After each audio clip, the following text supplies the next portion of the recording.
Some stories begin with the smallest of moments, a door creaking open, a familiar glance, or simply the sound of a child's voice calling out through the Halloween fog. 8 years ago, Janelle lost everything: love, faith, and the man she once believed would walk beside her for the rest of her life. But fate, in its strange and quiet way, brought them together again. On the very night she lost sight of her son.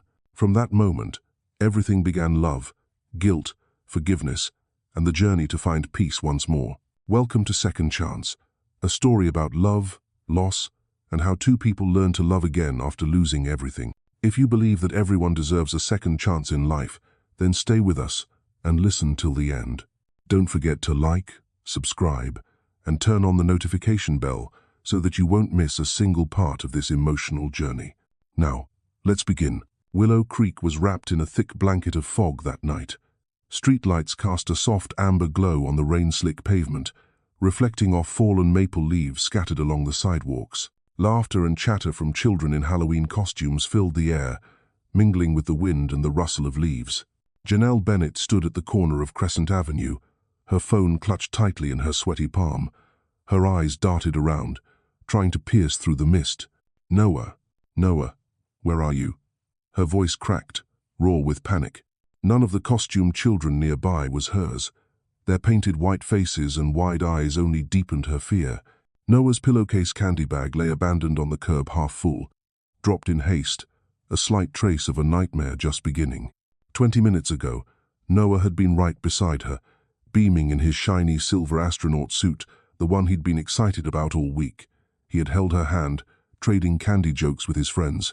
It took only 30 seconds, just long enough for Janelle to help Mrs. Patterson pick up her dropped phone, and when she looked up, Noah was gone, vanished. No sound, no trace. Her heart pounded like a drum. She ran along the white fences, knocking on doors, asking every passerby.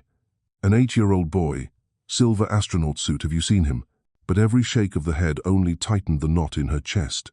When her legs began to go numb, she spotted something glinting at the end of the street, a flash of silver catching the lamplight. Noah's helmet. She stopped breathing. For one fragile second, relief flickered through the terror. She ran toward it. The road led to Summit Ridge, where only one house stood. Ashford Estate. A grand mansion, stone steps leading up to a heavy wooden door, a fountain shimmering in amber light. Memories she'd buried deep clawed their way back. She had stood before a door just like this 8 years ago, her heart shattered in her hands. On the front steps, Noah stood poised to ring the doorbell. "Noah, stop." Janelle's voice trembled. He turned, smiling brightly. "Mama, this house is so cool. It looks like a castle." Her heart felt like it might explode. She forced her voice to stay calm. "Sweetheart, come here, right now." But Noah only grinned, pointing at the lifelike Halloween decorations, mechanical ghosts, glowing pumpkins, eerie music floating from hidden speakers. "We didn't get candy here yet." Janelle was about to grab his hand when the door opened, and time stopped. The man standing there stole her breath. Dark hair flecked with silver at the temples, a charcoal sweater, and those amber eyes she once knew by heart. Dante Ashford. He held a crystal bowl filled with imported chocolates, the polite smile of a man used to cocktail parties frozen on his lips. But the moment their eyes met, that smile vanished. Janelle. Just one word, but it carried the weight of 8 lost years. Her voice failed her. The walls she'd built around her memories cracked wide open. She was 24 again, holding a positive pregnancy test while he wrote a check. "Don't let this ruin your future, or ours." Noah looked up, cheerful and unaware. "Trick or treat?" Dante's gaze shifted to the boy. In that instant, Janelle saw the change in his eyes: confusion, shock, and then silence. Those eyes, the same amber eyes staring back at him from below. They both stood frozen. Noah broke the stillness, his voice bright and clear. "I'm Noah. I'm 8. I'm going to be a real astronaut one day. Mama says if I try hard, I can do anything." Dante swallowed hard. 8 years old? Janelle's body went rigid. She nodded slightly. He looked at her, torn between disbelief and heartbreak. The power, wealth, and control that defined Dante Ashford meant nothing now. He was just a man realizing he'd missed 8 years of his son's life. "Your son?" he asked, even though he already knew. "No, my son," Janelle replied. her voice cold as steel. A gust of wind rattled the string of pumpkin lights. No one spoke. Only the sound of beating hearts filled the silence. Dante reached out, then let his hand fall. "You should have told me. You should have asked," she said, her voice breaking with fury. 8 years ago, you handed me a check and said, "Take care of it." That was your answer. Noah plucked a candy bar from Dante's bowl, grinning. "Thanks, mister." The word mister hit Dante like a blow. He forced a smile. "You can call me Dante." "Dante. That's a cool name." Janelle tugged Noah's hand. "We're leaving." "Wait, Janelle, just 5 minutes. You don't get to ask for anything anymore. I'm begging you." The plea made her pause. Dante Ashford, the man once untouchable, powerful, now stood before her, desperate. But Noah's voice broke the moment. "Mama, I want to show Jordan my candy." He ran off, leaving the two adults in the fog and silence. "What right do you have to stand here and talk about this, Dante?" "I have the right to be Noah's father. You have his DNA. I have raised him for 8 years." He said nothing. She looked at him and saw genuine remorse in his eyes, but also the pain of memories best left buried. "You want to make it right?" she asked. "I want to be his father." "Then prove it." Saturday, 10 a.m., Riverside Park, 1 hour. "And you're not coming to apologize to me, you're coming to meet your son." She turned and walked away.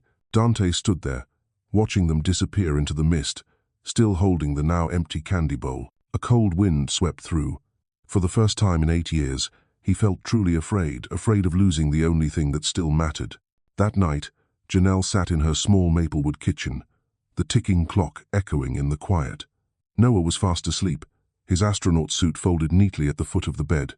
She poured herself a cup of tea, her hands still trembling.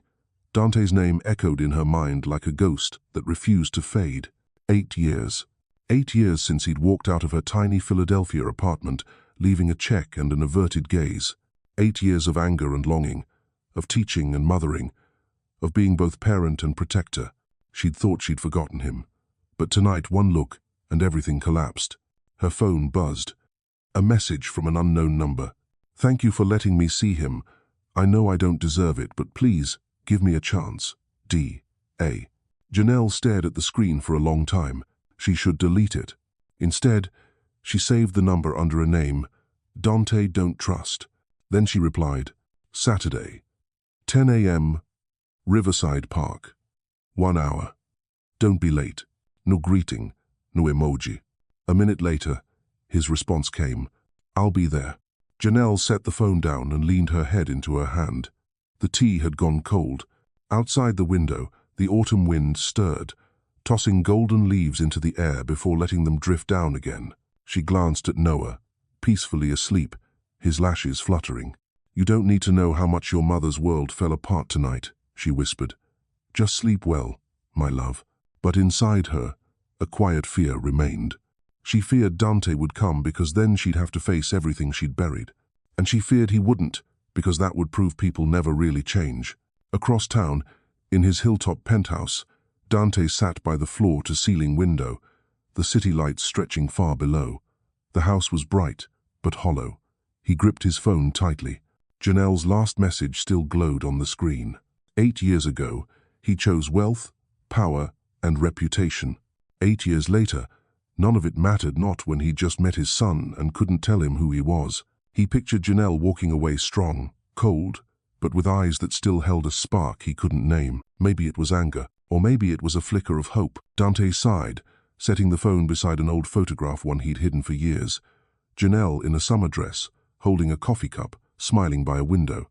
That smile had once been his whole world. "I lost you once, Janelle," he whispered. "I won't lose you again." The wind howled outside. Leaves fell like rain. At opposite ends of Willow Creek, two people who once loved each other lay awake, both thinking of the same Saturday morning ahead, when an 8-year-old boy would unknowingly become the bridge between two broken hearts. That Halloween night didn't just steal Janelle's peace. It awakened a heart that had long turned to stone. And somewhere in the fog, fate smiled softly, for an old story was about to be rewritten, not with tears, but with a second chance. Saturday morning arrived, and the sky over Willow Creek was apparent. The maple trees still held onto a trace of mist from the night before, their leaves glowing gold and red. Dew clung to the grass, glimmering like glass. Janelle drove her old car down the quiet road, while Noah sat in the back seat, hugging a box of cookies she'd baked at dawn. He'd been asking the same question over and over. "Mama, are you sure Dante's coming?" Janelle swallowed hard. He said he would. "I think he will. He seems like someone who keeps his word." "Let's hope so." On the passenger seat, her phone stayed silent. No calls, no messages. In her mind, dozens of scenarios replayed. What if he doesn't show up? What if he does, and disappoints Noah? What if he looks at their son with pity instead of love? Could she bear that? Riverside Park appeared after a curve in the road, a small, peaceful space beside the river, with a playground, a slide, and a wooden bench under drooping willow trees. It was the spot she'd chosen for their meeting. She arrived 15 minutes early, as she always did when her heart was uneasy. She sat down on the bench, clutching her coffee cup, pulse racing. Noah darted around the grass, gathering leaves, smiling back at her every few seconds. He had no idea that today, his life was about to change. The clock struck 10. A black car pulled up by the curb. Dante stepped out, no designer suit this time, just dark jeans, a navy sweater, and a light jacket. He carried a brown leather bag. As he walked closer, Janelle noticed the dark circles under his eyes, as if he hadn't slept all night. "Good morning," he said softly. "You're on time. I promised I would." She nodded slightly. Her tone was steady. "Today, don't talk to me. Talk to him." Dante turned toward Noah, took a deep breath, and approached him. Kneeling to meet the boy's height, he said gently, "Hi, Noah." "Hi, Dante," Noah beamed. "Mama said you're playing with me today. If you want me to." "I do. I like swings." The two walked toward the playground. Janelle stayed on the bench, her eyes following them. In the sunlight, Dante looked different, not the powerful CEO she once feared, but a man learning, slowly and awkwardly, how to be present. "Push me, Dante," Noah called from the swing. Dante gave a light push so gentle it barely moved the seat. "Not too strong, huh?" Noah giggled. "I'm afraid you'll fall." "I'm not afraid." Dante smiled. "I can see that a brave astronaut indeed." They both laughed. The sound of Noah's laughter carried through the park, bright and pure, and Janelle blinked back the warmth that rose behind her eyes.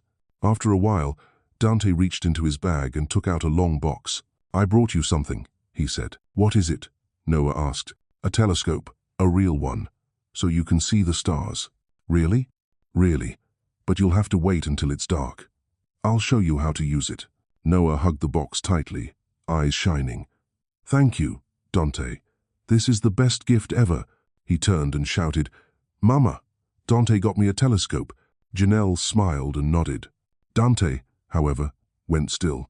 Just one small gift, and yet he felt as if he'd finally stepped into a part of his son's world, a world he'd missed for 8 long years. They sat together on the grass, talking for hours about planets, rockets, space. Dante asked. Noah answered. "Sometimes the other way around."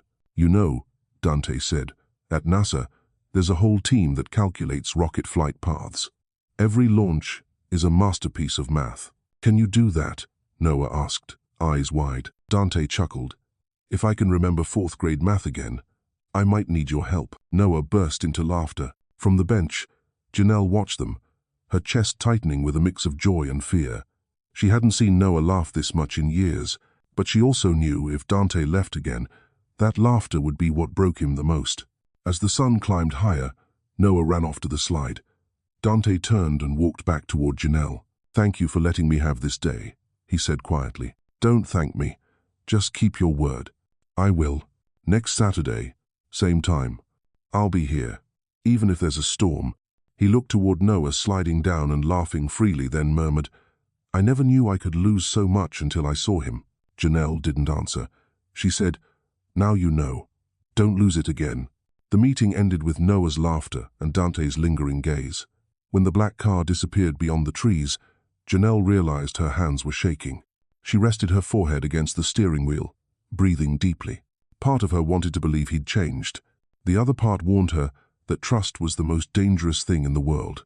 That night, in their small kitchen, Noah opened the telescope box with the excitement of a birthday morning. "Mama, help me put it together." She sat beside him, following the instructions. When they were done, Noah peered through the lens, eyes glowing. I can see the moon.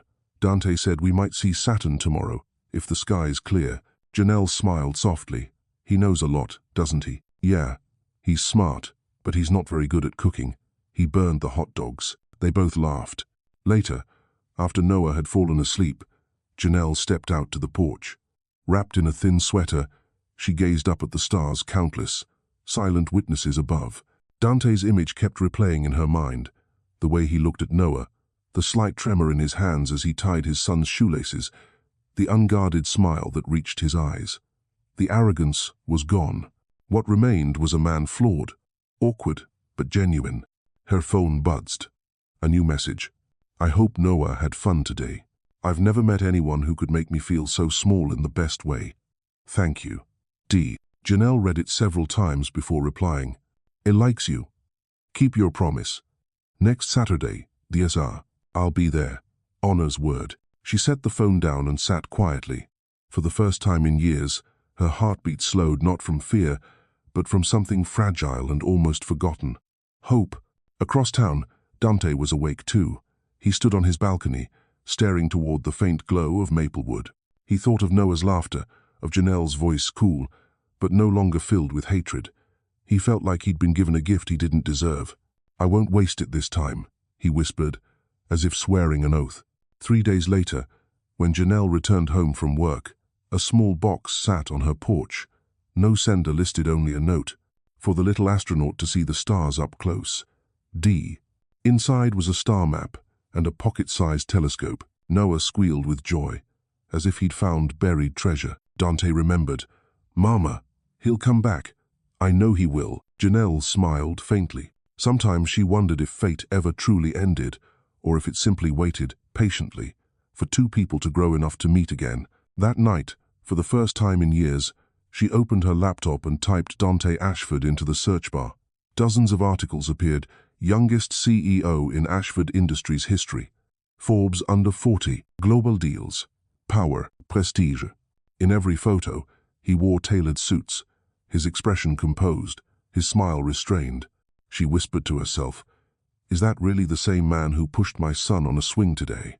But then she remembered his eyes when he looked at Noah, raw, unfiltered, and aching to make things right. No camera flash could fake that. That night, Noah fell asleep clutching the star map. Janelle sat beside him, brushing his hair. "You look more like your father than you think," she murmured and froze. It was the first time in 8 years that she had said the word father aloud. Outside, the autumn wind stirred the curtains. Moonlight spilled across Noah's peaceful face, making him look as if he were floating among the stars he loved so much. And Janelle realized she was already drifting on a path she couldn't escape, an orbit that would inevitably pull her toward Dante, toward Noah, and toward something quietly waiting in the dark. A second chance. From that very first Saturday morning, something subtle began to shift in the rhythm of 3 lives. Every weekend, as sunlight slipped through the curtains, Noah would wake before the alarm, packing his tiny backpack with cookies, a water bottle, and his notebook about the planets. He would count down the days with excitement. 4 more days till Saturday. 2 more. 1 more. Janelle watched him, a mix of tenderness and anxiety. There was a new light in Noah's eyes, the light of hope, of innocent joy she hadn't seen shine that brightly in years. This morning, Willow Creek was crisp and cool. The sky is clear, the breeze carrying the sweet scent of fresh pastries from the bakery down the street. Hand in hand, Janelle and Noah walked toward Riverside Park, the place that had slowly become the backdrop of a growing story. Dante was already there.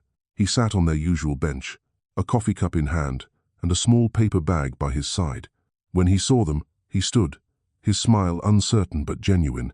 "Good morning," he said softly. "You're early," Janelle replied evenly. "I didn't want to be late for my son."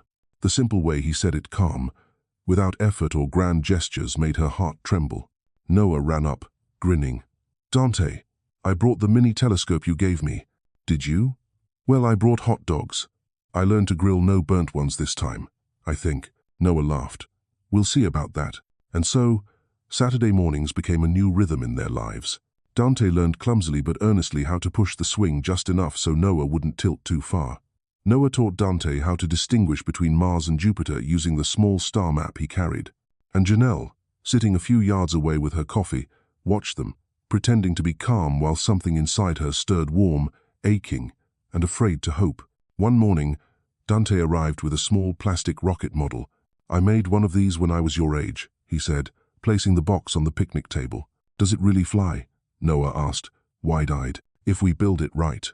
"Let's do it now," the boy shouted, bouncing with excitement. Janelle couldn't help smiling as she watched them. One grown man, one little boy sitting cross-legged in the grass, carefully gluing pieces together, measuring, laughing. "No, that piece goes the other way." "Oh, sorry, Chief Engineer. I'm not as good at math as you, Noah." She thought, maybe this is what he's been missing all along. When the rocket finally launched, Noah's laughter rang through the park. He ran in circles, arms outstretched as if to catch the sky itself. Dante just stood there, watching quiet, but with a light in his eyes Janelle had never seen before. For the first time, she saw him smile, not the polished grin of a businessman, but the pure, unguarded smile of a man touching something precious. That afternoon, as Noah dozed off in the back seat, Dante stood beside the car and said quietly, "I know I'm coming into your lives too late, Janelle, but I'm not going anywhere this time. You said that 8 years ago. I lied then.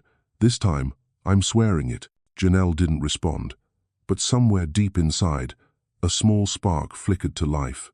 Autumn passed quickly. The maple leaves turned from red to brown, carpeting the streets. Every Saturday, Dante was there 10 o'clock sharp, never late. It became their quiet ritual, their Saturdays.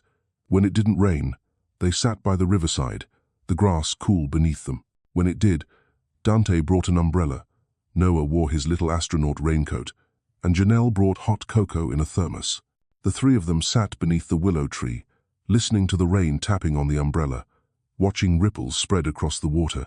One rainy morning, when the downpour grew heavier, Dante took off his coat and draped it over Noah's shoulders. "Thanks, Dante, but you'll get cold," the boy said. "I was cold for 8 years," he replied softly. "I'm finally warm again." Janelle turned away quickly, hiding the tear that escaped. That same day, Dante asked, "Noah, what's your biggest dream?" "I want to fly to Saturn. And if you can't, I'll still try." "Mama says smart people aren't afraid to fail." "You're more like your mother than I realized," Dante said, smiling. Janelle looked up. Through the curtain of rain, their eyes met a brief, quiet moment that felt like something between them had begun to heal. After that, Dante started stopping by their house on weekdays unannounced. Sometimes, I'd have pizza with a science book for Noah, or I'd fix the squeaky door hinge. At first, Janelle stayed cautious, but gradually, his presence became natural. To Noah, it felt the most natural thing in the world. "Mama, Dante fixed the sink." "Mama, Dante makes better pasta than I thought." And every time Janelle heard his name from her son's lips, something in her chest trembled. One evening, Noah fell asleep on the couch. Dante quietly helped her clean the kitchen. When the dishes were done, he said softly, "I can't remember the last time I felt this peaceful." "That's because you've never actually lived, Dante," she said. "You've only been running after what people expected you to be." He nodded slowly. "Now I just want to be Noah's father." And his voice faltered, "and someone good enough to stand beside you without hurting you again." She turned away, murmuring, "Start with the first part." When he left, Noah stirred awake, sleepy-eyed. "Did Dante go home?" "Yes. I like it when he's here. The house feels different. Happier." Janelle's throat tightened. That night, she sat alone in the dark, moonlight spilling through the curtains. She thought about Dante, the way he smiled, the way he looked at Noah, the quiet sincerity when he spoke of his regrets. The arrogance was gone. All that remained was a man truly trying. She knew that if she let herself soften even a little more, there would be no turning back. But what scared her most wasn't the idea of loving him again. I believed he'd really changed. She sighed, whispering to herself, "It's just a few Saturday mornings, nothing more." But deep down, she knew sometimes just a few Saturday mornings are enough to change a life forever. November crept slowly through Willow Creek. The air grew colder, carrying the scent of damp leaves and the soft, gentle smoke of a fireplace. On Maplewood Street, the maples stood bare now, their branches tracing the grey-blue sky of winter's approach. Janelle spent her days teaching, her evenings helping Noah prepare for his school science fair. He proudly showed off his new 2-stage rocket model. "It's going to fly higher than last time, Mama. while Dante had quietly become a familiar rhythm in their lives. Every Saturday morning, without fail, he was there. Sometimes, during the week, he'd stop by to ask, "How are my two favorite people doing?" And lately, when their eyes met, something had shifted, no longer guarded or guilty, but something quieter, deeper, unnamed. One Wednesday afternoon, as Janelle was sorting books in her classroom, her phone buzzed. A message from Dante. "I know it's not Saturday, but would you let me take you to dinner?" She froze, staring at the screen. 8 years ago, an invitation like that had led to the most beautiful and the most painful chapter of her life. She typed, "No," then erased it. Typed again, "Why?" "Because there are things I need to say. Not about the past, about now, about us." She exhaled slowly. Finally, she wrote back, "Just dinner, nothing more. Saturday, 7 p.m. I'll pick you up." That Saturday night, Willow Creek glowed under golden lights. Janelle stood before her mirror, wearing a simple navy dress, the same one she'd worn to Noah's school concert. Her brown hair was loose, her lips lightly tinted with color. Noah peeked in, grinning mischievously. "Mama's going on a date?" She laughed, pretending to scold. "No, it's just dinner between friends. Friends who look at each other like in the movies." "Bedtime, astronaut. Is Dante picking you up?" She nodded. He tilted his head. "I like it when you smile like that, Mama. You don't do it often." The words of an 8-year-old softened her heart. When Dante appeared at the door, long coat, shy smile time seemed to rewind. He stood there, not as the cold, commanding CEO she once knew, but as the man she had loved, older now, steadier, with eyes that said, "I'm still here." "You look beautiful," he murmured. "Don't say that like the last 8 years didn't happen." "I'm saying it because they did, and I never said it when I should have." They drove to Philadelphia. The restaurant, the Skylight Terrace, sat atop a high-rise, the city lights stretching endlessly beyond the glass walls. The quiet hum of jazz mingled with candlelight flickering in their wine glasses. "Do you remember this place?" Janelle asked softly. "I do. We promised we'd come here one day. But then, I missed everything." "I know."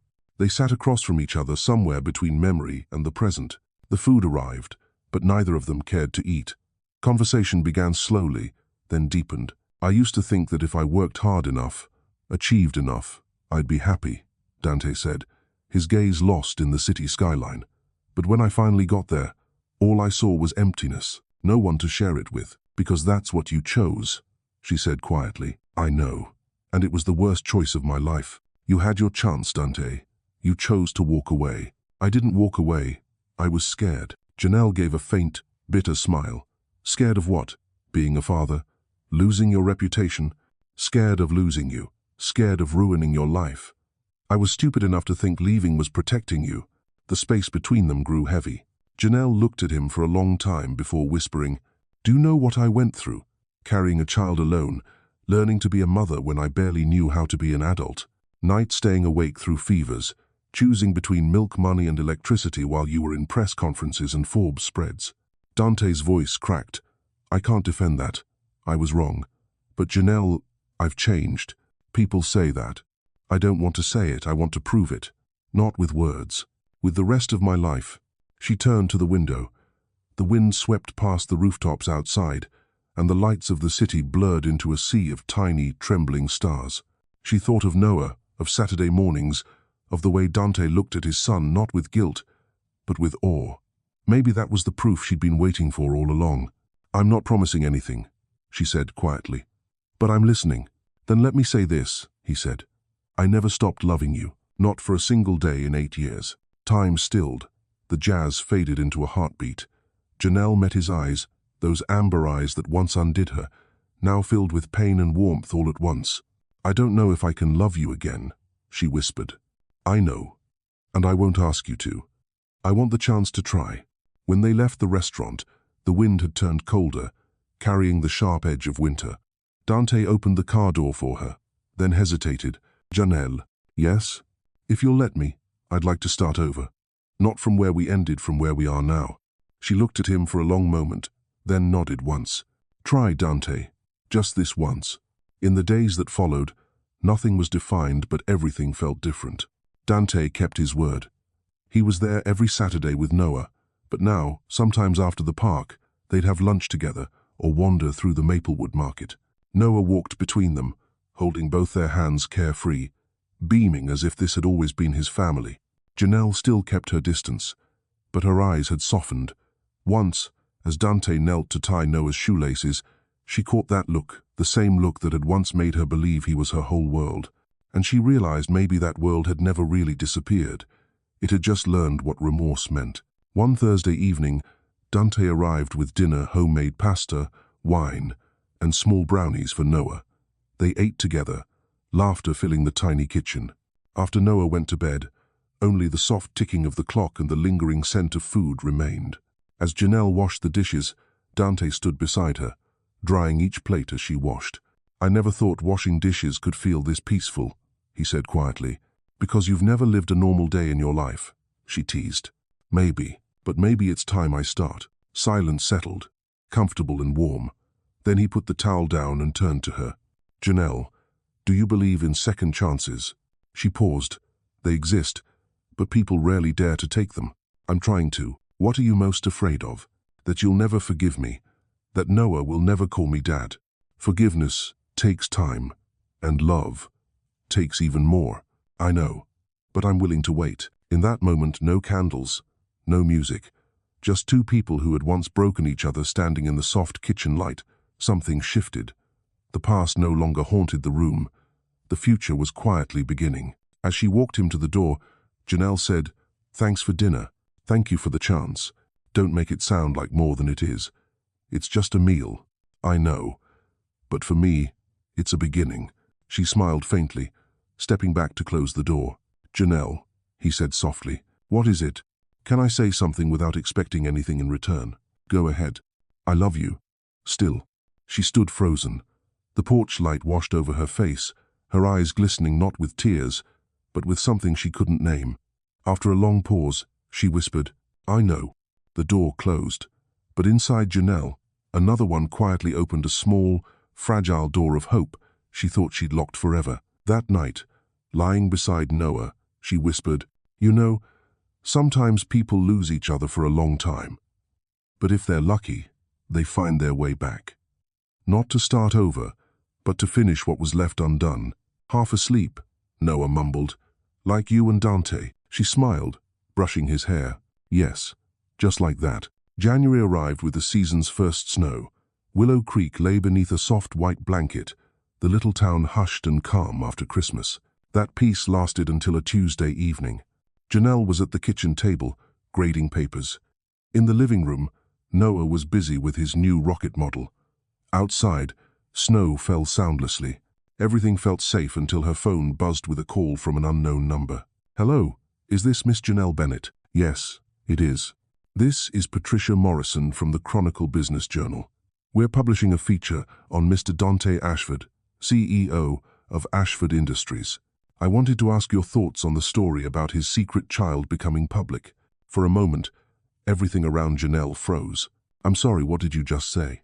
"I'm just trying to confirm. Our sources tell us that you and Mr. Ashford share an 8-year-old son named Noah." Janelle Lee didn't let her finish. No comment. She hung up, her hands trembling, her heart pounding so hard it hurt. No, this couldn't be happening. Someone had talked. Someone had dug up the one thing they'd tried so hard to keep private. She called Dante. He answered instantly. "Janelle, do you have any idea what's happening? A reporter just called me. They know about Noah, about everything." "What? Who? Don't play dumb. Tell me the truth. Was it you?" "No, Janelle. I swear, it wasn't me." "Then who?" "I don't know, but I'll find out. I'll handle it." "Handle it?" she snapped bitterly. "How, Dante? A press release? A legal threat? This isn't a business deal. This is my life, our son's life." Silence. In that silence, Janelle heard the past echoing back. She didn't need apologies. She needed protection. "I need time," she said, voice breaking. "Don't contact me until I reach out." "Janelle." She hung up. The next morning, the sky was steel gray, the wind biting. Janelle opened her phone and felt her heart sink. Every headline screamed the same thing. Billionaire CEO Dante Ashford's secret son revealed. Former intern turned schoolteacher, breaks her silence. Photos filled the screens. Dante with Noah at the park. Janelle is holding Noah outside the school. Even a shot of them having lunch together. Every private moment, every bit of normalcy was now a public spectacle. At school, she could feel eyes following her as she walked down the hall. Whispers rippled behind her like cold air. Is that her? The teacher from the article. God, it's true, look at the pictures. Didn't she used to intern at his company? You know what that means. Each word sliced through her like glass. By recess, the principal called her into the office. Janelle, I think it's best if you take a few weeks off. The press coverage. Parents are worried about the school's image. You mean I'm suspended? No, just paid leave. Until things calm down. Calm down? She gave a bitter laugh. For people like you, this is a headline. For me, it's my life. She packed her things and walked out, past the curious stares of students. That afternoon, when she picked up Noah, he was unusually quiet. What's wrong, sweetheart? Nothing. Did someone say something at school? He nodded. Some kids called me a bastard. I asked what it meant, and Jordan said it's a kid without a dad. Janelle stopped the car, turning to face him. Noah, listen to me. You are not anyone's mistake. You're the best thing that's ever happened to me. But the article said you lied to Dante, that you wanted his money. That's not true, baby. Then why did they write it?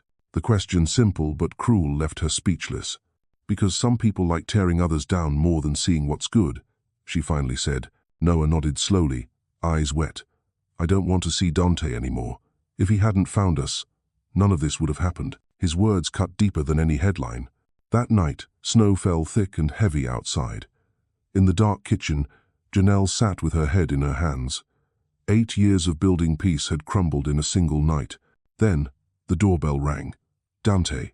He stood there, coat dusted with snow, face pale and exhausted. Janelle, please let me explain. You've said enough. It wasn't me. It was my father. He hired someone to leak it. I just confirmed it. Janelle let out a dry laugh, tears sliding down her face. Why am I not surprised? I've cut him off. I'm sorry. Sorry? She shouted. Sorry doesn't erase what happened to our son. He was called a bastard today, Dante. He went still, speechless. What do you want me to do? He asked quietly. Disappear. The word froze the air between them. He stepped back, as if struck. You really mean that? I mean it because it's the only way I can protect Noah. You bring storms wherever you go, Dante. I can't let my son get caught in them. He stood there for a long time, then nodded. If that's what you want, I'll go. When the door closed, Janelle sank into a chair, shaking. Outside, snow kept falling. Inside, her heart shattered in silence. 2 weeks passed. Dante kept his promise. No calls, no messages, no visits. No more Saturdays at the park. The news cycle moved on, but the real wound stayed not on screens or headlines, but in the quiet ache inside a little boy and his mother. Noah went back to school. He was quieter now, no longer talking about stars or rockets. One evening, Janelle found him by the window, staring out at the snow. Mama, do you think Dante will come back? I don't know, honey. I want him to. But I don't want him to make you sad. He did make me sad, she whispered. But he's sad too. Noah. Grown-ups. We're complicated. I just want things to be like before. Her tears fell before she could stop them. A few days later, someone knocked on the door. It wasn't Dante. A graceful older woman stood there, silver hair framing her face. Mrs. Bennett. Yes? I'm Patricia Ashford, Dante's mother. The air in the room went still. Janelle gripped the doorframe. If you're here to offer money, or ask me to disappear, no. Her voice was soft, but steady. I came to apologize. They sat in the living room. Mrs. Ashford's eyes wandered over the small, cozy space, her gaze lingering on a photo of Janelle and Noah with the telescope. He looked so much like Dante when he was little, she said, her voice trembling. I was wrong. I could protect my son from scandal, from pain. But I only caused more of it. Janelle said nothing. Dante didn't know what I'd done, the woman continued. When he found out, he came to me. He said if I didn't make things right, he'd resign, sell his shares, and walk away from the company. He did that? There's a board meeting tomorrow. He's stepping down. He said he can't run an empire built on silence and lies. Janelle felt her chest tighten. She had told him to disappear, but the thought of him truly gone hurt more than she'd imagined. "So why are you here?" she asked quietly. "To say, if you still love my son, go to him before it's too late." Mrs.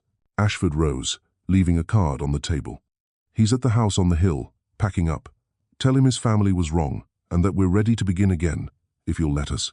When the door closed, Janelle sat motionless. Noah peeked from the hallway. "Mama, who was that?" "Your grandmother. Dante has a grandma." "Yes. Is she nice?" "She's learning to be." Janelle looked at her son, those bright, steady eyes, and knew what she had to do. "Do you want to see Dante again?" Noah nodded without hesitation. "Yes. Because everyone makes mistakes. That's what Dante told me." She smiled faintly, squeezing his hand. "Then let's go, sweetheart. There's someone we need to see." That afternoon, the sky was pale grey, the snow finally easing. They drove up the winding hill to Dante's house.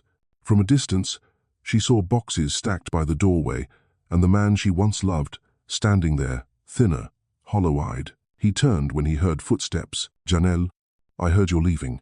"I am. I thought maybe the best thing I could do was let you and Noah have peace. And you think running away makes things right?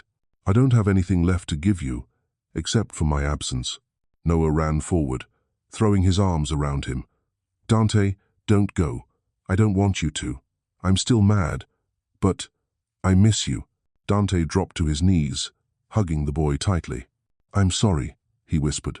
"I made everything worse." "Then stay and fix it," Noah said.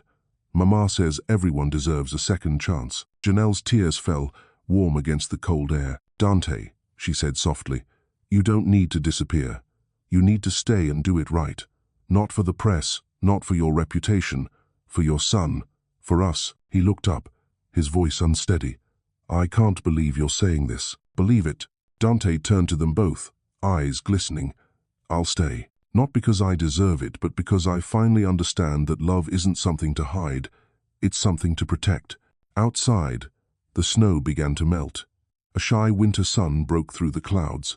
And inside the small house on the hill, 3 people who had once been broken sat together again, quiet, fragile, but whole. This time, no one walked away. Winter in Willow Creek slowly gave way to soft, golden mornings. The snow melted into glistening puddles along the sidewalks, and the scent of damp earth mingled with the crisp, new air, the smell of beginnings. Janelle stood by the window of the hilltop house, holding a warm cup of coffee.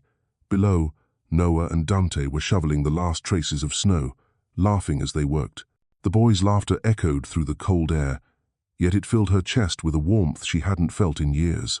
It had been 2 weeks since she and Noah found Dante, 2 weeks since he decided to stay. No press conferences, no grand statements, just quiet sincerity, a man choosing to stay instead of running away. At first, she kept her distance. Dante slept on the couch, she and Noah shared the bedroom. But little by little, those small boundaries began to fade. He woke early to make coffee for her. She cleaned the kitchen while he drove Noah to school. Nothing was planned, yet somehow everything fit, as if life had been holding its breath for 8 years, waiting for this moment to unfold. One morning, Noah burst into the kitchen, shouting, "Mama, Dante's learning to cook. He said he's making lasagna tonight." Janelle glanced outside. Dante stood there in an apron, squinting at a handwritten recipe. When he looked up and caught her gaze, he smiled sheepishly. "I promise not to burn the kitchen this time." She laughed, her first real laugh in days. "You sound just like my freshman students." The little kitchen filled with laughter and the smell of tomato sauce and melting cheese. When dinner was ready, the 3 of them gathered around the table. Noah took the first bite, his face lighting up. "This is so good. Dante, you're awesome." Dante feigned seriousness. "So does that mean I get to cook next time?" "Only if you promise not to drown it in cheese again." Their laughter drifted out onto the porch, mingling with the night breeze. Janelle watched them, the man who had once been her deepest wound, now making her son laugh harder than she'd ever seen. And something inside her began to soften. Later that night, when Noah was asleep, Janelle stepped outside. The lake below shimmered faintly in the moonlight. Dante was sitting on the steps, sweater on, holding a mug of cocoa. He looked up when she came out. "I'm sorry for everything I put you through," he said quietly. "But thank you for giving me a chance to make it right." "I haven't forgiven you," she admitted. I know, but at least you're letting me stay. For Noah, and maybe for yourself too. She didn't answer. A soft breeze brushed her hair across her face. Dante reached out instinctively, then stopped midway. I don't want to scare you, he murmured. Her eyes softened. If you're really staying, don't do it out of guilt. Stay because you want to live this life with us. He nodded, voice low and rough. I'm here because this is where I belong. They sat in silence, listening to the quiet, the wind, the still night, the faint sound of their child dreaming inside. And in that stillness, beneath the fading chill of winter, two hearts long broken began to thaw like snow under the first sunlight of spring. In the weeks that followed, life slowly returned to its rhythm. Janelle returned to teaching. The principal now looked at her with respect rather than pity. Some of the same parents who once whispered now stopped to chat. Miss Bennett, I heard Mr. Ashford step down from his company. Are you both all right? She smiled. We're starting over just like everyone else. At home, Noah seemed to live in a brand new world. He was eager every day Dante came to pick him up after school. Dante showed me how to make a science slide today. He said he'll take me to see a real rocket factory one day. And Dante, the man who once lived in boardrooms, now knew how to tie his son's scarf, how to shop for groceries, how to choose the exact kind of bread Janelle liked. One morning, as he rolled the car out of the garage, Janelle teased, "Never thought I'd see Mr. CEO Ashford carrying a grocery bag." He grinned. "I traded power for the chance to hear you laugh again. Pretty good deal, don't you think?" She shook her head, smiling the same smile he had waited 8 years to see. On a Saturday afternoon, they returned to Riverside Park, the place where everything began. The grass was green again, the willows swaying in the breeze. Noah ran ahead, holding his mini telescope, chattering non-stop. "Dante, I'm writing my essay about planets and second chances. That sounds deep. What does second chance mean to you?" "It's when people mess up but get to try again, like you and Mama." His innocent words made them both laugh. They sat on their familiar bench, watching the sunlight dance on the lake's surface. "Did you ever think we'd sit here again?" Dante asked. "No, I thought that night was the last. I used to dream about it," he said softly. "Every time I saw a kid riding a bike, I'd wonder, would Noah laugh like that? And now you know." "Yeah, and I'll never let that laughter fade again." Janelle looked at him. "You've changed, Dante, because of you, and because of him." "No, because of you. You finally learned to take responsibility." He smiled, and for the first time she saw a man at peace, not powerful, not perfect, but real. And that, she realized, was all she had ever wanted. As the sun dipped low, Noah pointed at the sky. "Look, the first star." Janelle looked up and saw it, a small glimmer against the indigo dusk. "They say every star holds a wish," she said softly. "What do you wish for, Mama?" "I wish the three of us could always stay together." The words made both adults fall silent. Dante reached out, gently covering her hand with his just a touch light but steady enough to make her heart quicken. "I wish for that too," he whispered, as if making a vow. That night, when they returned home, Janelle stepped out to the porch once more. The air was cool, the moon bright. Somewhere in the grass, a cricket sang. She closed her eyes, breathing deeply. For the first time in 8 years, she felt at peace, not because everything was perfect, but because she wasn't afraid anymore. The door opened behind her. Dante stepped out, draping a sweater over her shoulders. "You'll catch a cold," he said softly. "You worry too much." "I used to lose everything because I didn't worry enough. Not anymore." They looked at each other. Moonlight reflected in his amber eyes, gentle, open, true. "Dante, yeah? I don't know if I can love you again, but maybe I've forgiven you." He smiled, eyes glistening. "That's enough, Janelle. Forgiveness is where love begins again." She looked up at the starry sky and whispered, "I think we're finally where we're meant to be." "Right place, right people, right time," he replied.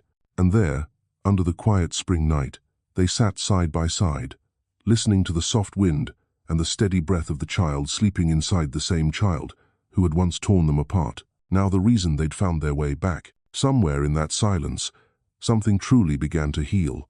March painted Willow Creek in new colors after the long winter. Cherry blossoms lined the avenue, and sunlight slipped through the curtains, bathing their small kitchen in a warm golden glow. Janelle was slicing fruit for Noah when her phone rang. It was Dante. His voice was calm, but steady. "I've been thinking. It's time you and Noah met my family."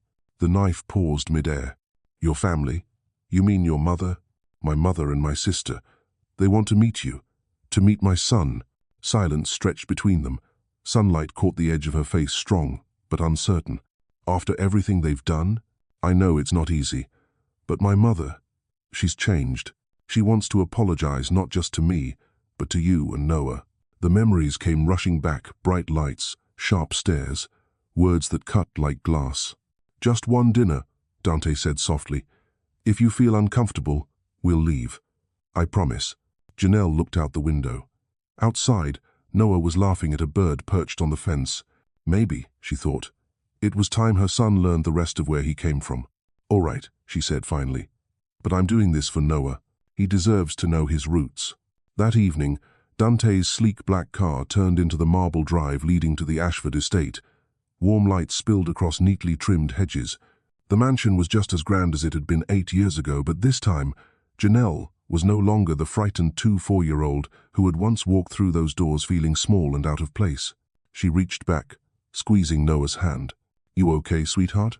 "Yeah," he said softly. Then, after a pause, "Mama, do you think Grandma will like me? You just be yourself, Noah. If someone doesn't like you, that's their loss, not yours." The door opened. Patricia Ashford stood there no longer, the elegant, cold matriarch Janelle remembered.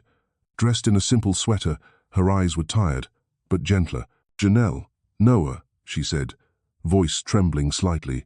"Thank you for coming." Janelle nodded politely, cautious. Noah, with his big, curious eyes, smiled up at her. "Hi, Grandma." Patricia froze for a moment, then her expression broke. She knelt, brushing a hand over his hair. "You're even more wonderful than I imagined. I owe you an apology, my dear." Dinner was served in the grand dining room, a long walnut table draped in white linen, chandelier light glittering like 1,000 tiny tears. Elena Ashford, Dante's younger sister, greeted them with a warm smile. She was the one who had quietly encouraged her brother to reconnect with Janelle. "It's so nice to meet you finally, Janelle. Dante's told us so much about you and about Noah." "Thank you," Janelle replied softly. The first few minutes were awkward. The soft clink of silverware echoed in the hush. Then Noah, in his simple honesty, broke the silence. "Grandma, are you mad at my mom?" The question stilled the room. Patricia looked straight at him. "No, sweetheart. I used to think I was angry, but really, I was angry at myself. I hurt your father, and your mother too, because you were scared." "Yes," she said quietly. "Scared of shame, scared of gossip. But adults, we're often afraid of the wrong things." Janelle's chest tightened. She had never expected the woman who once spoke with ice in her voice to sound so human, so humble. From there, dinner gradually returned to something almost normal. Dante bragged about Noah's science project. Patricia asked gentle questions. Elena laughed as Noah explained the planets and orbits with dramatic hand gestures. It wasn't a courtroom anymore, it was a family table, something Janelle once believed she'd never have again. After the meal, Patricia invited Janelle out to the garden. The night air was cool, laced with lavender. "Thank you for coming," Patricia began. "I know it wasn't easy." "No, it wasn't," Janelle admitted. "I don't expect forgiveness overnight. But I want you to know Dante loves you. Truly. I used to think his love made him weak, foolish. Now I know it's the strongest thing about him. He's changed," Janelle said softly. "And maybe, so have I. That's why I wanted to meet you to say thank you for helping my son become the man I always hoped he'd be." Janelle's eyes stung. Years of resentment seemed to dissolve into the night air. Patricia touched her hand gently. "If you'll allow it, I'd like to be part of Noah's life. Not because of the Ashford name, but because I'm his grandmother." "If you truly mean that," Janelle said after a pause, "our door is open. But Noah's safety and happiness come first." "Of course. Thank you." From the terrace, Noah's laughter rang out. Dante was chasing him across the grass, their silhouettes framed by the soft golden light. For the first time, Janelle watched them without fear. The past no longer had power over her. After that night, something remarkable happened. Peace. The Ashfords, once symbols of pride and power, learned the quiet grace of being ordinary. Patricia called Noah every week to ask about school. Elena often visited Willow Creek with homemade pastries or small science kits. And Dante, he stopped trying to prove himself. He lived fully, gently with the two people who mattered most. One weekend afternoon, as Janelle was watering the plants, Dante appeared with an envelope in hand. "Mail from Noah's school," he said. She wiped her hands, opened it, and read aloud, "Spring Science Fair Project Title. The Orbit of Second Chances." She chuckled. "He really named it that?" "He did," Dante said, smiling. "He said he learned from us that everyone deserves a second chance if they're brave enough to make things right." On the day of the fair, Noah stood proudly before his class, holding his handmade rocket model. Dante and Janelle sat in the front row, Patricia and Elena quietly behind them. He took a deep breath and began. "I believe that even people who make mistakes can fly again like rockets. They don't fall because they're weak. They fall to gather strength for the next launch." The room went still. Dante reached for Janelle's hand and squeezed it. "See," he whispered, "our son's the strongest one in this story." "No," she said through tears, smiling. "We all are. We just had to learn how to fly again." When Noah's name was called for Most Creative Project, the room erupted in applause. Patricia stood up, clapping the loudest, tears streaming down the face of a woman who had once forgotten how to love. That night, the family gathered around Janelle's small kitchen table, no chandeliers, no fine linens, just the smell of pizza and the sound of laughter. Elena teased, "Dante, who would have thought you'd fit so well into suburban life?" He shrugged, smiling. "All I ever needed was someone to love and a place to come home to." Janelle rolled her eyes, half smiling. "You're starting to sound like a romantic movie monologue." "Well," he grinned, "my life is a romantic movie now." Noah giggled. "So what's the ending?" Patricia answered softly. "The ending is realizing there's no real ending, only new beginnings." Later that night, Janelle stepped out onto the porch. The breeze was gentle. Dante joined her, handing her a cup of tea. "Thank you for coming that night," he said. "I didn't come for them," she replied. "I came for us." "I know, but because of you, everything has a chance to heal." She smiled faintly. "Maybe. But you've changed too. The Dante Ashford I knew isn't the man standing here. The man standing here only knows one thing: he's never letting go again." Inside, Noah and Patricia were laughing together as they cleaned up the dishes. Janelle looked at them, then back at Dante. Her voice softened. "You know, some wounds only heal when we stop hiding them. When we face them, they turn into scars, not gone, but no longer painful. And love remains," he murmured. "Yes," she said, smiling. "Love remains." Dante slipped an arm around her shoulders, pulling her close. No words, no promises, because this time they both knew they had weathered the storm, and they were still standing. Together, spring faded, and summer slipped gently into Willow Creek. The early June sunlight was golden as honey, pouring over tree-lined streets, warm porches, and the sound of Noah's bright laughter each morning. The house on the hill was no longer Dante's house. It was now their home, a small family of 3. Janelle planted roses beneath the kitchen window. Dante rebuilt the white fence, hammering each board while pretending to grumble. "I used to manage 100 employees, and now I'm losing a fight to a few nails." Noah, sitting cross-legged on the grass with a cup of lemonade, said matter-of-factly, "That's because you don't know how to hold a hammer right, Dante." From the kitchen doorway, Janelle laughed until her eyes watered. "Let the kid run the project, Mr. CEO." That was their life now, simple, real, and filled with laughter. Every morning, Janelle taught at school while Dante worked part-time with an education non-profit. He said, "After everything, I just want to build something that matters." In the afternoons, they would pick up Noah, buy ice cream from the corner shop, and stroll by the lake, sometimes pausing to listen to a street jazz band. One day Noah asked, "Mama, is love like music?" She smiled. "Yes, sweetheart, because it only sounds right when people really listen to each other." "Then is our family a song?" "It is, and each of us is a note." Dante chimed in, "I'm guessing I'm the bass note." Janelle laughed, "And Noah's the bright one." "What about you, Mama?" She met Dante's eyes. "I'm the rhythm, the part that keeps the song from falling apart." Summer nights in Willow Creek were breathtakingly calm. The breeze from the lake carried the scent of lavender and wet grass. Streetlights glowed like strands of silk. Dante had built a small wooden table on the porch, and strung warm fairy lights around the beams. They called it the stargazing deck.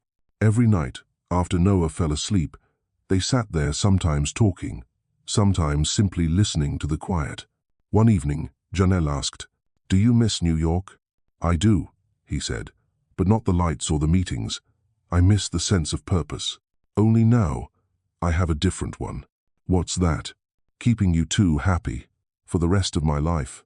She looked at him, but said nothing.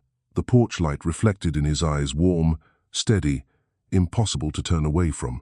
"You're doing a good job," she whispered. "I just don't ever want to lose it again." Somewhere, a cricket sang, leaves rustled, and in that quiet, Janelle realized that true peace wasn't loud. It was when your heart finally stopped being afraid, when you trusted what you had. She leaned her head on his shoulder. The symphony of love, the one that had fallen silent 8 years ago, played again, soft, tender, alive with forgiveness. By July, Willow Creek bloomed with color for the summer fair, the biggest event of the year. The town square was alive with music, colored lights, and the smell of roasted corn. Janelle held Noah's hand as they wove through the crowd. The boy squealed when he saw the dart booth and pulled Dante along. "Loser eats spicy ice cream," he declared. Dante arched an eyebrow. "Kid, I've negotiated billion-dollar contracts. You think I can't handle a dart game?" 5 minutes later, he hit the plastic duck next to the target. Noah doubled over laughing. "Nice aim, Mr. CEO." Janelle was laughing so hard her eyes watered. "He's very talented at losing." They shared strawberry ice cream and watched fireworks burst over the purple sky. In the flickering light, Dante reached for her hand. "People are watching," she murmured. "I don't care anymore," he said with a small smile. "For the first time, I want the world to see exactly who I love." She looked up at him and didn't have the chance to reply before the fireworks bloomed above them, painting their faces in color. 2 stars that had once lost their orbit had finally found them again. The days that followed drifted by like a wordless melody. Dante took Noah to his first astronomy class. From the window, Janelle watched them walk to the car, her hand resting lightly on the frame. Noah turned back and waved. "Bye, Mama. Love you." "Love you too," she called back. Dante looked over his shoulder, his eyes warm. "Love you both." That night, they set up the old telescope again, all 3 of them this time. "See that?" Dante said softly. "That's Saturn, your favorite." Noah peered through the lens, eyes wide. "It looks so small. It's just far away. Sometimes the smallest things are the ones worth holding on to." Janelle went still. In the glow of the lantern, father and son's faces mirrored one another, sharing something quiet and extraordinary.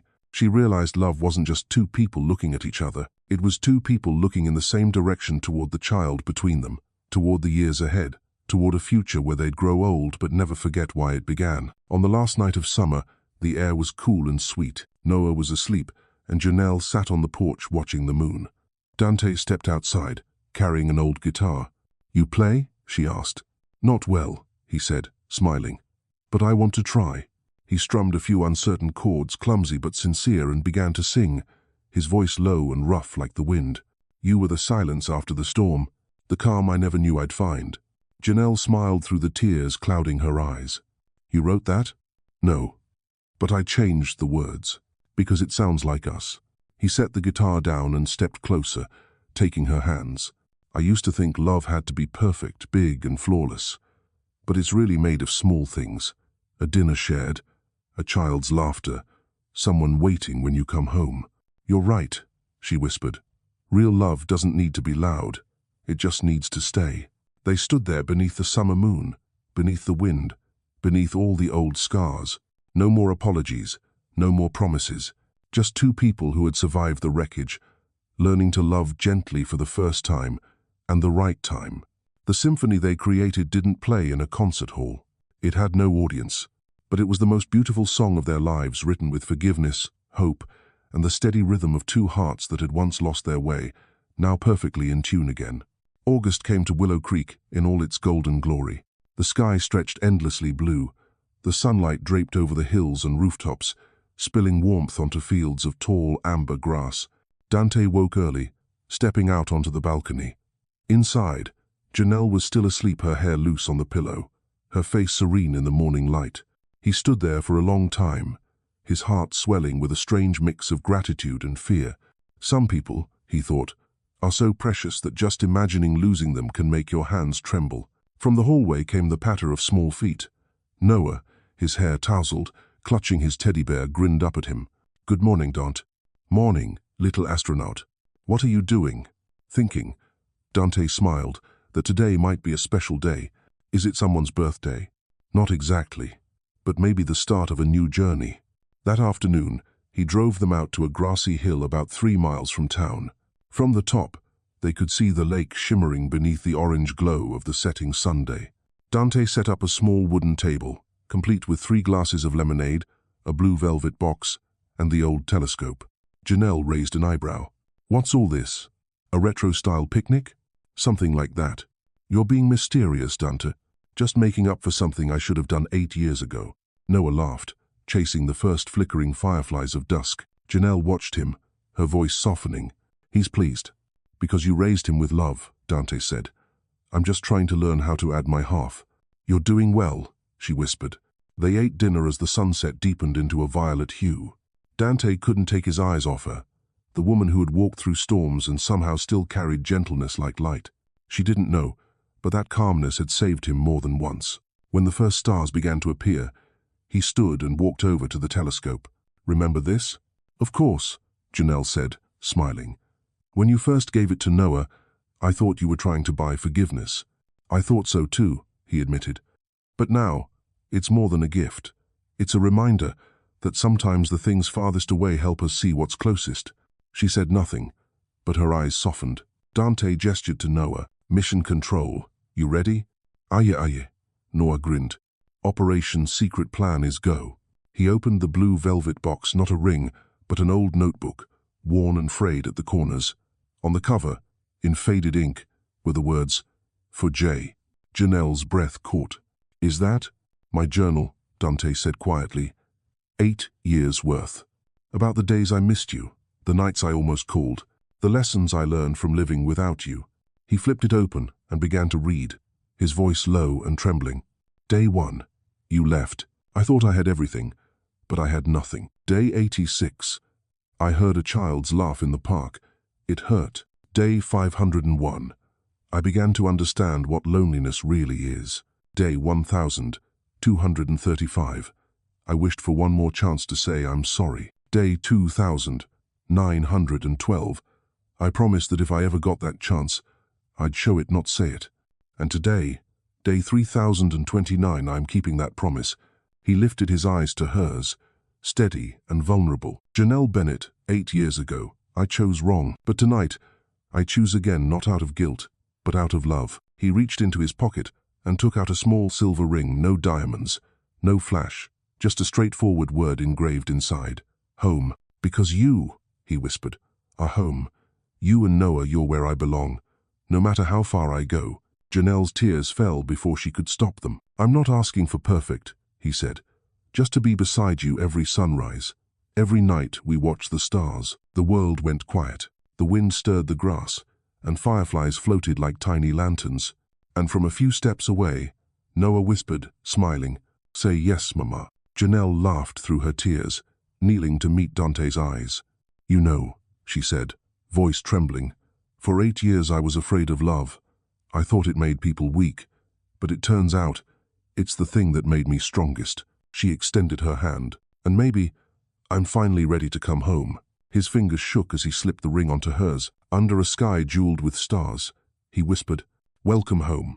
That night, the lake shimmered under a silver moon. Janelle, Dante, and Noah sat together on a picnic blanket, gazing up at the constellations. "See that one?" Dante pointed. "That's Orion. And over there, Cassiopeia." "What about that bright one?" Noah asked. "That," Janelle said softly, "is the star where every journey begins again." Noah leaned against her shoulder. "I wish every night could be like this." "You don't have to wish," Dante smiled, "because from now on, it will be." For a while, they said nothing, only the sound of crickets and the lake lapping at the shore. Then Dante murmured, "I can't change the past, but I can write our future one day at a time." "And what will you write with?" Janelle asked. "By loving you, and being the best father I can, every single day." She leaned her head against his shoulder. "Then we're writing the same story." A month later, They were married in a quiet backyard ceremony. No lavish dress, no chandeliers, just a handful of friends, family, and wildflowers everywhere. Patricia stood beside Noah, tears glimmering in her eyes. Elena took endless photos, laughing and crying simultaneously. When the minister asked, "Dante Ashford, do you promise to love, protect, and share every season of your life with Janelle?" Dante smiled at Janelle and said, "I won't promise it with words. I've already been living it." Laughter rippled through the garden. Then Janelle spoke, her voice steady. "I used to think I didn't believe in destiny. But maybe destiny isn't magic. Maybe it's two people choosing each other every day, even after seeing all the scars." They exchanged rings, silver, not diamond, but they shone in a way diamonds never could with truth. That night, after everyone had gone, they sat together on the porch. Noah had fallen asleep in a chair, still clutching a piece of wedding cake. Janelle watched him, then turned to Dante. "I'm scared," she admitted, "that happiness like this is fragile." "I'm scared too," he said, "but it doesn't have to be perfect, just real." She smiled softly. "Real is enough." He wrapped an arm around her shoulders, eyes lifting to the sky. A shooting star streaked across the darkness, leaving a trail of light, like a blessing. "Make a wish?" he asked. "No," she said quietly. "I just want to remember this moment, to tell the story later, to know the way back if we ever lose our way again." Dante kissed her forehead. "You won't have to find your way, Janelle. This time I'm the one holding the map." She laughed softly, the sound mixing with the night breeze. And under the starlit sky, where the wind smelled of grass and wildflowers, three souls once broken finally found each other again. Not by miracle, but by choice, by choosing, every morning, to love, by choosing, every night, to stay. Because sometimes, true love doesn't begin with at first sight, but with someone who turns back. A year after the wedding, Willow Creek was as gentle as ever. Autumn returned, painting the streets in shades of red and gold. The crisp wind carried the faint scent of burning wood. The little house on the hill, now truly their home, pulsed with life. 10-year-old Noah sat in the living room, sketching blueprints for his latest spaceship model. On the table, the old telescope still stood proudly, polished and shining, a relic of their shared beginnings. Janelle was teaching her online class, her voice calm and patient. Dante, after leaving Ashford Industries, had founded the Second Chance Foundation, a scholarship program to help single mothers return to college. Their mornings began with the smell of coffee, laughter, and soft music drifting from a small speaker. Dante always made the coffee. Janelle, who often forgot the sugar, wasn't allowed near the machine. "Let me handle the coffee," he'd say every morning. "You handle keeping this house warm. You make it sound like I don't contribute anything else," she teased. "You contribute everything, Janelle. You're the heart of this house." She would smile, brushing a strand of hair from his forehead. Some words didn't need repeating, only feeling. In the evenings, they cooked together. Noah helped his mother bake, while Dante set the table. Sometimes they played classical music. Claire de Lune filled the air, soft as moonlight. Janelle would watch the two of them laughing, her heart full of the peace she'd been searching for a decade to find. Their dinners were simple, no champagne, no silver cutlery, just homemade food, a bit of mess, and a lot of love. Noah discussed school and his aspiration to become an astronaut. Dante shared stories about the women he was helping through his foundation, and Janelle listened, proud, grateful, content. When night came, they moved to the porch. The autumn breeze was cool enough for Dante to drape his coat over her shoulders. "Remember the first time we sat out here?" he asked. "Of course. Back then, I thought you were saying sweet things to earn forgiveness. And now? Now I know you made up for it by living every word you said." He smiled and kissed her forehead. "And you forgave me by letting me stay." Above them, the sky glittered with stars. Noah brought out his telescope and pointed it upward. "Mama, don't. Look. A shooting star." They both looked up. A streak of light crossed the dark skies, slow and shimmering. "Make a wish," Noah shouted. Janelle closed her eyes. But this time, she didn't wish for anything, because everything she'd ever wanted was already here in this small house. In her son's laughter, in the eyes of the man beside her. Winter came early that year. The town was blanketed in snow, Christmas lights twinkling along rooftops and shimmering on the icy streets. Inside their home, the fireplace crackled with golden warmth. Noah lay curled up on the rug, reading Journey to the Moon. Dante was assembling the Christmas tree, while Janelle wrapped presents on the couch. "You know," she said softly, "every Christmas, I think of my mother. She used to say that no matter how chaotic life gets, if you have family beside you, you'll be all right." "She was right," Dante said, "and I think she's proud of you wherever she is." Janelle smiled, eyes glistening. "I hope she sees her grandson growing up like this, strong, kind, and forgiving, just like his mother," Dante murmured. Noah looked up from his book. "Like both of you, actually. Mama taught me to love. Dante taught me not to give up. I need both." The two adults met each other's eyes, saying nothing, but the silence between them was warmer than words. When the clock struck midnight, they sat together before the fire. Janelle rested her head on Dante's shoulder. Noah had fallen asleep, Santa hat slipping over his eyes. Outside, snow fell soundlessly, like soft memories drifting to rest. "Do you ever think," Dante whispered, "that everything led us right back here, the beginning, and maybe the end too?" "Yes," she said. "And I think if destiny exists, it's not a coincidence. It's two people choosing again and again to stay." He nodded, the flames flickering in his eyes. "This house," he said quietly, "isn't perfect. But it's the one place I get to be myself. No masks, no pressure, just love. And to be loved," she finished. Outside the window, snowflakes drifted slowly down. Janelle whispered, more to herself than to him, "We finally found peace." Dante took her hand and squeezed gently. "Not just peace. We found each other." The wood popped softly in the fire. Shadows of golden light danced across the walls and over the framed photo above the mantel. The three of them, Dante, Janelle, and Noah, are beneath a sky full of stars. Below it, an engraved line read, "Every star is a story of how we found our way home." And that was their story. A love once lost, then found again. A family once broken, rebuilt with honesty. A house once empty, now filled with laughter. Nothing left to prove, nothing left to fear, only warmth, forgiveness, and three hearts beating in quiet harmony, peace. The story may end here, but its echo lingers perhaps in yours, too, because sometimes a second chance doesn't erase the past. It teaches us how to love better, live slower, and cherish the simple, ordinary moments that make life whole. If you've ever forgiven, ever loved again, or ever believed that people can truly change, leave a comment with the words "second chance." And don't forget to like, subscribe, and ring the bell, so you won't miss the next story about love, pain, and the beautiful ways we find our way back to ourselves. Thank you for listening. See you in the following story.